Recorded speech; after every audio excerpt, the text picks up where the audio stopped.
12 பேரை தெரிந்தெடுத்தார். ஏன் அவர்களுக்கு பயிற்சி கொடுத்தார்? ஊழியர்கள் விரிவடைந்ததற்கு மாத்திரமல்ல, எந்த ஒரு ஊழியர்களும் நான் உங்களுக்கு சொல்றேங்க ஒரு ஆலோசனை, உண்மையை சோ பண்ணாதீங்க. உங்களுக்கு அடுத்து உங்களுடைய தலைமுறை உருவாக்குங்க. உங்க பிள்ளைகளை கண்டிப்பாக உருவாக்க வேண்டும். ஒரு பாஸ்டர் சொன்னார், அதான் பிள்ளை அந்த பேச்சை விடும் என்று சொல்றேன், அதை வான் பண்ண. உன் பிள்ளைகளை கண்டிப்பாக ஊழியத்திற்கு நீ கொண்டு வந்தாக வேண்டும். ஆமென்.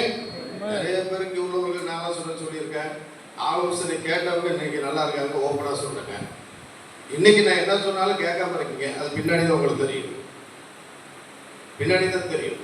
அது எத்தனையோ பிரச்சனை ஆயிருக்குங்க. ஒரு பிரச்சனையில அங்கே சார்லஸ் ஏஜி சபை சென்னையில் நடந்த ஐயாக்கெல்லாம் தெரியுங்க. எவ்வளோ பரிசுத்தவான்கள் சொன்னாங்க, அவர் கேட்கல. பிள்ளைகள் என்றாகாதனால ஏஜி சபை தள்ளிட்டாங்க. உங்களுடைய பிள்ளைகளை கொண்டு வாருங்கள். ஆரோன் பிள்ளைகளை கொண்டு வந்தார், சாமுவேல் பிள்ளைகளை கொண்டு வந்தார்.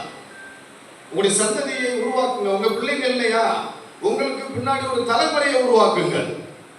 ஆமென் சொல்லுங்க. ஹalleluya. அதை உருவாக்கி தேவ சித்தத்தை நாம் செய்ய வேண்டும். தொடர்ந்து விடுங்க. பட்டகச்சாலை ஸ்டோர்ஸ் இருக்கு, அதை அடைத்து வைத்துட்டே இருக்காதீங்க. தொடர்ந்து விடுங்கள். அதை எல்லாருக்கும் அதை கொடுக்க முடியாது. தேவனாய் கர்த்தர் உங்களை அழைத்து இருக்கிறார். சீனியர் பாஸ்டர் ஜூனியரை உருவாக்குங்கள். ஜூனியர் உங்களுக்கு கீழே இருக்கிற ஆட்களை உருவாக்குங்க. உருவாக்க வேண்டிய ஒருத்தர் என்கிட்ட கேட்டார், ஐயா உங்க பெரிய பாஸ்டர் செஞ்ச பெரிய தப்பு அப்படின்னார். என்ன அப்படின்னா, அவர் கீழே ஒன்று உருவாக்கி இருக்கலாம்ல அப்படின்னா. அதெல்லாம் கிடையாது, நீங்க தப்பு என்று சொல்லாதீங்க.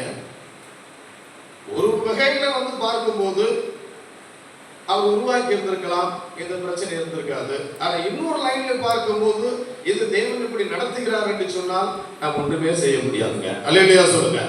தலைவரே வேணாம்னு ஒண்ணாங்க, எழுதி கொடுத்து ஒண்ணாங்க. நாங்களே எதுக்கு வந்திருக்கிறோம்? நான் ஜேக்கபே ஜெபம் பண்ணோம். நாங்க 2 பேரும் தான் முடிவு எடுக்கிறோம். என்ன பவுலையா பிலிப்பை கொண்டு வரதாலாம் கேட்டாங்க. சரி ஜெபம் பண்ணி கொண்டு வந்தல, நான் தான் சொன்னேன். 2 பேரும் தான் கொண்டு வந்தோம். ஆனா அவர் கெட்டு போய்விட்டார். அவர் இவரை கொண்டு வருவதற்கும் நாங்கள் ஜெபம் பண்ணோம், வேறவே வேணாட்டார். ஆனா தேவ திட்டம் எப்படியாக இருக்கும்போது நாம் ஒன்றுமே செய்ய முடியாது. அல்லேலூயா சொல்லுங்க. சத்தம் அல்லேலூயா. ஆனா உங்களுடைய சந்ததிகளை கொண்டு வாருங்கள். இல்லை வேற நினைச்சிருந்தாருன்னா வரல முடியாது, நம்ம வந்துட முடியாது. நிறைய பேர் சொல்ல, என்ன உங்க பிள்ளைகளை மட்டும் விடுறீங்க? பிள்ளைகளை விடணுங்க. பிள்ளைங்க இல்லையா, தகுதி இல்லையா, அடுத்த லெவல்ல கொண்டு வந்துருங்க. அப்படித்தான் ஆண்டவர் செய்தார். ஆமென் சொல்லுங்க. செய்து தேவனுடைய சித்தத்தை பயிற்சியை கொடுத்தார். பைபிள் காலேஜ் பயிற்சியெல்லாம் வேறங்க. பைபிள் காலேஜ் நாங்கள்